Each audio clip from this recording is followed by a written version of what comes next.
Hello everyone, welcome to Vidyashree Academy. I hope you are doing well. हम पढ़ने वाले हैं आज 22 और 23 जनवरी का करंट अफेयर। चलिए स्टार्ट करते हैं। आज एक बहुत ही अच्छा दिन है। आज 23 जनवरी है और आज का दिन नेताजी सुभाष चंद्र बोस जी का जन्मदिन रहता है, जिसे किस दिवस के रूप में मनाया जाता है? पराक्रम दिवस के रूप में मनाया जाता है। तो आज का थॉट जो सुभाष चंद्र बोस जी हैं उन्हीं के विचारों से करते हैं। उन्होंने कहा है, एक सच्चे सैनिक को सैन्य प्रशिक्षण और आध्यात्मिक प्रशिक्षण दोनों की ज़रूरत होती है। तो ऐसे थे सुभाष चंद्र बोस जी, जिन्हें हिटलर जैसे नेता ने नेताजी की उपाधि दी थी। तो आप समझ सकते हैं कि उनका व्यक्तित्व कैसा होगा। और सुभाष चंद्र बोस जी का एक बहुत ही फेमस नारा है, give me blood and I will give you freedom. तुम मुझे खून दो, मैं तुम्हें आज़ादी दूंगा। 1897 में इनका जन्म हुआ था और 1897 से लेकर आज़ादी के पूर्व 1945 तक का इनका सफ़र बहुत ही निराला रहा है, बहुत ही प्रेरणादायी रहा है। तो हमें इनसे सीखना चाहिए। एक ऐसे युवा जिन्होंने ना केवल अंग्रेजों को बल्कि पूरी दुनिया में, हिटलर जैसे नेता भी काफ़ी प्रभावित थे इनके व्यक्तित्व से। तो हम सभी के लिए एक प्रेरणादायी जीवन का आधार रहे हैं। तो 22 और 23 जनवरी का करंट अफेयर स्टार्ट करते हैं। फर्स्ट क्वेश्चन जो है वो नेताजी सुभाष चंद्र बोस से ही रिलेटेड है। इस वर्ष उनकी कौन सी जयंती मनाई जा रही है? 126वीं जयंती। तो इस तरीके के क्वेश्चन अब पूछे जाने लगे हैं, तो याद रखिएगा। और 23 जनवरी को 2021 में घोषणा की गई थी कि किस रूप में मनाया जाएगा? पराक्रम दिवस। तो बिल्कुल आपको याद कर लेना है, ये प्रश्न काफ़ी महत्वपूर्ण है और ये आपसे पूछा जा सकता है। क्वेश्चन है कि हाल ही में नेताजी सुभाष चंद्र बोस की 126वीं जयंती मनाई गई। उन्हें नेताजी की उपाधि किसने दी थी? यहाँ पर आपको ऑप्शन दे सकते हैं, महात्मा गांधी ने, नेहरू ने, हिटलर ने, या कोई एक अन्य नाम दे देंगे। तो आंसर होगा हिटलर ने। याद रखिएगा स्वामी जी का जन्म कब हुआ था? तो 23 जनवरी 1897 में उड़ीसा, जो कटक उड़ीसा है, वहाँ पर स्वामी जी का जन्म हुआ था। नेताजी सुभाष चंद्र बोस जी का जन्म हुआ था और पराक्रम दिवस के रूप में से मनाया जाता है। इनकी काफ़ी फेमस बुक है, वो है इंडियन स्ट्रगल। तो ये वाला भी आपको याद रखना है। और फॉरवर्ड ब्लॉक की स्थापना इन्होंने कब की थी? 1939 में की थी। इसके अतिरिक्त दो क्वेश्चन और पूछा जा सकता है आपसे कि जो 1938 और 1939 का जो सेशन हुआ था कांग्रेस का, तो 1938 में हरिपुरा अधिवेशन और 1939 में त्रिपुरी सेशन, इसकी अध्यक्षता किसने की थी? तो इसकी अध्यक्षता की थी सुभाष चंद्र बोस जी ने। और ये प्रश्न पूछे जाते हैं, तो ये आप याद रखिएगा। सेकंड क्वेश्चन है, यूनेस्को द्वारा अंतर्राष्ट्रीय शिक्षा दिवस। अब देखिए, अभी हमने क्या पढ़ा कि 23 जनवरी को क्या रहता है? पराक्रम दिवस रहता है। अब आती है बारी 24 जनवरी की। 24 जनवरी को दो महत्वपूर्ण दिन रहते हैं। एक तो रहता है अंतर्राष्ट्रीय शिक्षा दिवस और दूसरा दिन रहता है राष्ट्रीय बालिका दिवस। तो ये दोनों दिन आपको याद रखना है, काफ़ी महत्वपूर्ण है। क्वेश्चन है, यूनेस्को द्वारा अंतर्राष्ट्रीय शिक्षा दिवस 2023 की थीम किस देश की महिलाओं को समर्पित करने की घोषणा की गई है? तो ये देश है अफगानिस्तान। आप जानते हैं ये काफ़ी चर्चा में रहता है, क्योंकि अभी यहाँ पर क्या है, तालिबान की सरकार है। मतलब सरकार नहीं बोलना चाहिए, तालिबान ने वहाँ पर एक तरीके से अपना शासन स्थापित करके रखा है। तो 24 जनवरी को मनाया जाता है राष्ट्रीय बालिका दिवस और अंतर्राष्ट्रीय शिक्षा दिवस। इसी के उपलक्ष्य में यूनेस्को, चूँकि यूनेस्को जो है वो शिक्षा के लिए भी काम करता है और बच्चों के लिए भी काम करता है, तो वहाँ पर अफगानिस्तान में लगभग 80% जो बालिकाएं हैं वो एजुकेशन से वंचित हैं, उनको शिक्षा नहीं मिल पा रही है। तो इसीलिए इस वर्ष जो है किसको डेडिकेट किया है ये वाला अंतर्राष्ट्रीय शिक्षा दिवस की थीम?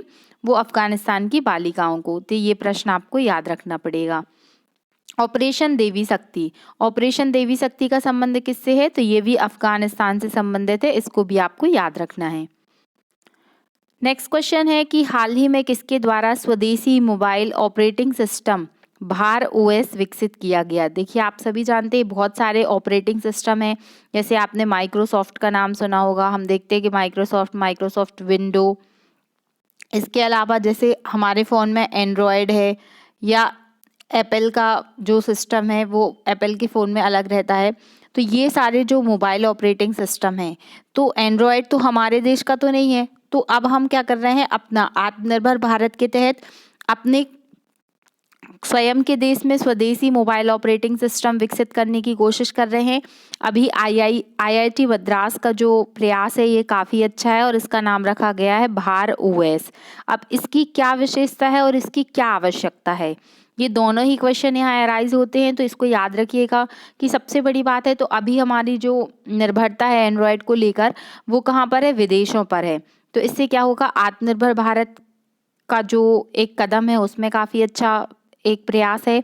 दूसरा है हाईटेक सिक्योरिटी। आप जानते हैं, आपने देखा होगा, आप अपने मोबाइल में बहुत सारे ऐसे ऐप रहते हैं जिनको आप ना चाहते हुए भी आप उनको हटा नहीं सकते, उनमें ऑटोमेटिकली ऐसा फीचर रहता है कि आप उनको नहीं हटा सकते, तो वो आपकी सिक्योरिटी के लिए भी कुछ इशू क्रिएट कर सकते हैं। लेकिन इसमें क्या होगा, ये चूँकि भारत का ऐप है तो इसमें नो डिफ़ॉल्ट वाला एक ऑप्शन रहेगा। मतलब अगर आप चाहें तो ऐसा कोई ज़रूरी नहीं है, अगर आप किसी ऐप को नहीं पसंद करते तो आप उसे हटा सकते हैं। तो ये काफ़ी अच्छा प्रयास है और डेफिनेटली इसके बाद आईआईटी मद्रास और भी जो रिसर्च इंस्टीट्यूट हैं वो इस पर वर्क करेंगे, तो काफ़ी अच्छा इसमें हो सकता है। तो याद रखिएगा भार ओएस, ये कंप्यूटर के एग्जाम में भी आपसे पूछा जा सकता है, कंप्यूटर के सेक्शन से। नेक्स्ट क्वेश्चन है, भारतीय डाक विभाग द्वारा समुद्र मार्ग से पार्सल और डाक पहुंचाने की तरंग मेल सेवा शुरू की गई है। देखिए, अब अभी तक हम देखते थे कि आप हवाई जहाज से तो मतलब जो डिलीवरी है वो की जाती है, और जो थल स्थल है मतलब जो अपनी बस रेल ये सब तो करते ही हैं। लेकिन यहाँ पढ़ने वाली बात ये है कि अब ये तरंग मेल सेवा शुरू होगी, कहाँ से शुरू होगी, तो ये होगी समुद्र मार्ग से। अब समुद्र मार्ग से भी पार्सल और डाक पहुंचाने की तैयारी शुरू की जा रही है। ये सेवा शुरू हुई है गुजरात से। और अभी एक क्यों चर्चा में था, एक और चीज़, 13 जनवरी को गंगा विलास प्रोजेक्ट जो वाराणसी से शुरू हुआ था, तो ये भी आपको याद रखना है। फिर नेक्स्ट क्वेश्चन है, और इस क्वेश्चन को आप मोस्ट इम्पॉर्टेंट मार्क कीजिएगा। ये प्रश्न पूछा जा सकता है कि हाल ही में भारतीय नौसेना ने 5वीं कलवरी स्तर की पनडुब्बी शामिल की है। मैंने इस बारे में कई बार आपको बताया है, प्रोजेक्ट 75 काफ़ी महत्वपूर्ण प्रोजेक्ट है ये। इस वर्ष जो 5वीं पनडुब्बी इसमें आई है वो है आईएनएस बागीर। अब इन सब का निर्माण कहाँ पर हुआ है, तो ये मझगांव डॉक लिमिटेड में इनका निर्माण हुआ है। ये किस किस के बीच का प्रोजेक्ट है, तो भारत और फ्रांस के बीच। तो इसमें कौन कौन सी पनडुब्बी आएंगी, आपको सारी पनडुब्बी के नाम याद होने चाहिए। Prelims as well as mains के लिए काफ़ी महत्वपूर्ण है। तो INS Kalvari, INS Khanderi, INS Karanj, INS Vela, INS बागीर और आईएनएस बाक्सीर। तो अभी जो शामिल हुई है वो 5वें नंबर की पनडुब्बी है आईएनएस बागीर। इसके बाद एक पनडुब्बी और बची है वाक्सीर, वो भी 1-2 साल में सम्मिलित हो जाएगी। अभी आपसे क्वेश्चन पूछा जा सकता है कि जो नेवी की एक्सरसाइज है, जो नेवी का मतलब जो नेवी के प्रमुख हैं उनका नाम क्या है, तो आर हरि कुमार, इनका भी नाम याद रखिएगा, आप पूछा जा सकता है। बात भारत और फ्रांस के बीच में हुई है, तो हमने कल ही डिस्कस किया था कि नेवी की एक्सरसाइज है भारत और फ्रांस के बीच, उसका क्या नाम है, वरुण युद्ध अभ्यास। तो ये सारे क्वेश्चन आपको पता होने चाहिए। नेक्स्ट क्वेश्चन है कि कांति वेलुगु योजना का सेकेंड संस्करण लॉन्च हुआ है, ये किस स्टेट में लॉन्च हुआ है और ये किस चीज़ से रिलेटेड है, तो ये तमिलनाडु में लॉन्च हुआ है। कांति मतलब होता है चमक, मतलब जो आँखों की चमक चली जाती है या आँखों में कम दिखता है, तो उसके लिए ये योजना शुरू की गई है। बस याद रख लीजिएगा कि ये तमिलनाडु का प्रोजेक्ट है। अब बात आँखों की आई है, तो कुछ विटामिन होते हैं जो आँखों के लिए काफ़ी महत्वपूर्ण होते हैं, जैसे विटामिन ए, विटामिन B1, ये सब जो होते हैं आँखों के लिए महत्वपूर्ण होते हैं। और अगर आई से रिलेटेड डिसीज़ की बात की जाए तो आपको पता होगा ग्लूकोमा जो होता है वो किससे होता है, आँखों से रिलेटेड होता है। रतौंधी रोग जो होता है वो भी आँखों से रिलेटेड होता है। जो मोतियाबिंद होता है तो वो भी किससे रिलेटेड होता है, आँखों से रिलेटेड होता है। तो ये सब फैक्ट आपको इससे रिलेटेड पता होने चाहिए। नेक्स्ट क्वेश्चन है, देश में सबसे गहराई 108.59 फीट में स्थित भूमिगत मेट्रो स्टेशन कहाँ पर स्थापित किया जा रहा है, तो इतना इसकी गहराई इतनी अधिक है। और ये मेट्रो स्टेशन कहाँ पर बन रहा है, पुणे महाराष्ट्र में। तो ये भी याद रखिएगा। और आपसे पूछा जा सकता है कि अंडर वाटर मेट्रो सेवा कहाँ पर शुरू हुई है, तो ये कोलकाता में शुरू हुई है। नेक्स्ट क्वेश्चन है, हाल ही में एटालिन एक नदी है, वहाँ पर एटालिन जल विद्युत परियोजना थी जिसको वन विभाग के द्वारा वन सलाहकार समिति ने रद्द कर दिया गया है। तो ये कहाँ पर स्थित थी? तो जो एटालिन थी वो अरुणाचल प्रदेश में स्थित थी। अब इस प्रोजेक्ट को क्यों रद्द किया गया है? आप जानते हैं कि जब भी जल विद्युत परियोजनाएं रहती हैं, अब जल विद्युत परियोजना अगर यहाँ पर बनेगी तो जो आसपास के क्षेत्र में जो लोग रहते हैं उनको स्थानांतरण करना पड़ेगा।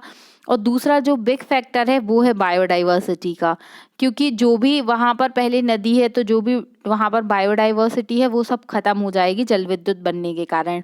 इसीलिए इस प्रोजेक्ट को रद्द कर दिया गया है। नेक्स्ट क्वेश्चन है, हॉकी विश्व कप 2023 किस टीम ने विश्व कप मतलब हॉकी के विश्व कप के इतिहास की सबसे बड़ी जीत हासिल की है?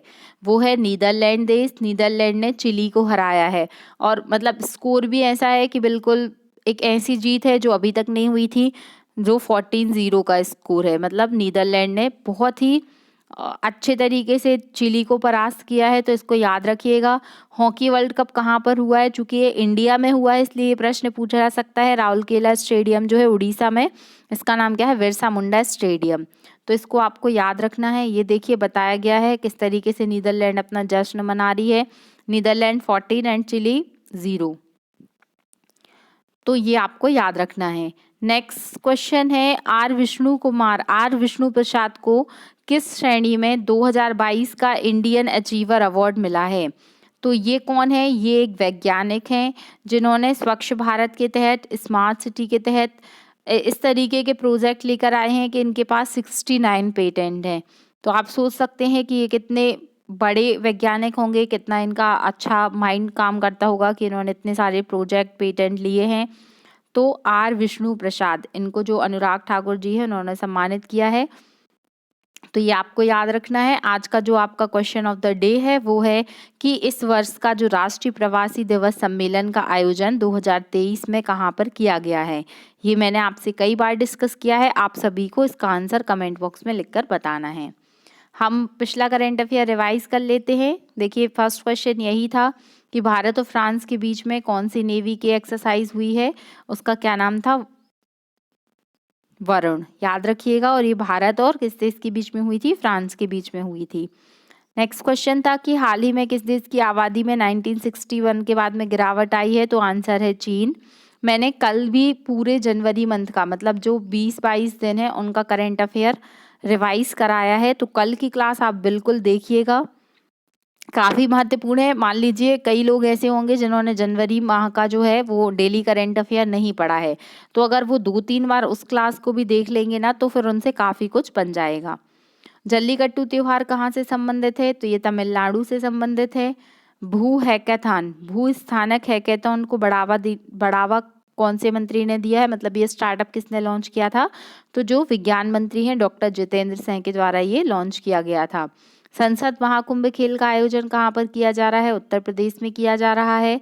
Irfan Khan a life in movies book किसने लिखी है? तो शुभ्रा गुप्ता के द्वारा लिखी गई है। और RRR को गोल्डन ग्लोब अवार्ड मिला है। ये जो गंगा विलास प्रोजेक्ट है उसकी शुरुआत कहाँ से की गई है? अगर आपको ये पता है तो ये भी कमेंट बॉक्स में लिखकर बताइएगा। आप PDF से रिवाइज कर सकते हैं, डिस्क्रिप्शन बॉक्स में आपको PDF मिल जाएगा। तो अगर आपको ये वीडियो अच्छा लग रहा है तो please like share and subscribe. देखिए अगर आपको वीडियो अच्छा लगता है तो आप लोग लाइक बहुत कम लोग करते हैं, उससे मुझे कुछ नहीं मिलता है, बस आपका मोटिवेशन है कि मैं जो पढ़ा रही हूँ वो आपको पसंद आ रहा है। और अधिक से अधिक लोगों तक शेयर कीजिए। चैनल सब्सक्राइब नहीं किया तो सब्सक्राइब कीजिए। और अभी जो एग्ज़ाम होने वाला है, चाहे वो MP पटवारी का एग्ज़ाम हो, चाहे वो वर्ग 2 का जो साइंस के लिए जो जिन बच्चों का साइंस सब्जेक्ट है, या फिर MPPSC, आप जानते हैं कि मई में अभी MPPSC का नोटिफिकेशन भी आ चुका है, मई में एग्ज़ाम होगा प्रीलिम्स का। तो उन सभी के लिए एग्ज़ाम के लिए मैं बहुत सारे वीडियो अभी अपलोड कर रही हूँ, आप देखिएगा। SSC GD के लिए भी मैंने एक बनाया था वीडियो, ये सब आप देखिए, आप सभी के लिए काफ़ी बेनिफिशियल होंगे। पढ़ते रहिए, खुश रहिए। जय हिंद, जय भारत।